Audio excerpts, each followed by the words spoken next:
Merci d'être venu en grand nombre aujourd'hui. Donc, je me présente, je suis Céline Cousin, présidente d'une association intergénérationnelle et intercommunale de multi-activités, les Falamis.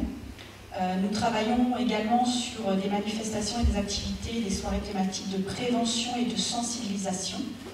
Donc un grand merci à Spaverne 22 qui ont répondu présentes l'année dernière à notre premier forum solidaire prévention santé, où nous avions une trentaine de stands pour justement des associations, des ligues pour faire de la prévention.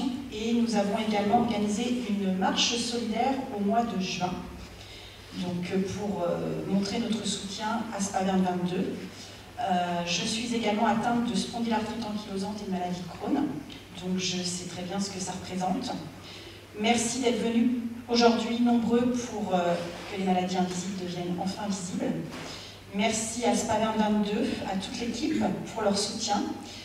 Notre association est toujours là pour vous, il n'y a aucun souci si vous souhaitez qu'on partage des choses. Voilà. Je vais laisser la parole à Sandrine Juel.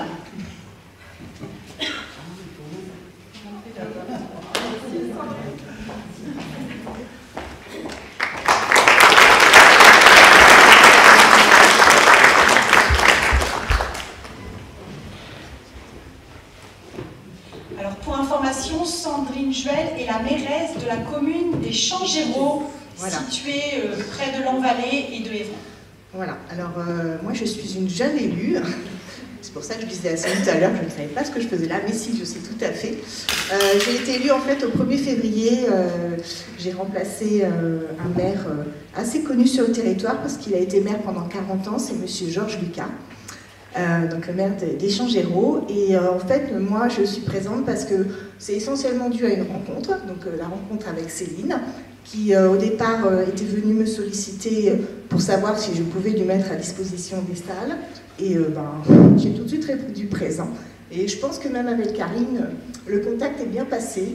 Donc c'est aussi pour ça que je suis venue aujourd'hui, pour les soutenir, parce que c'est un sujet auquel je suis sensible.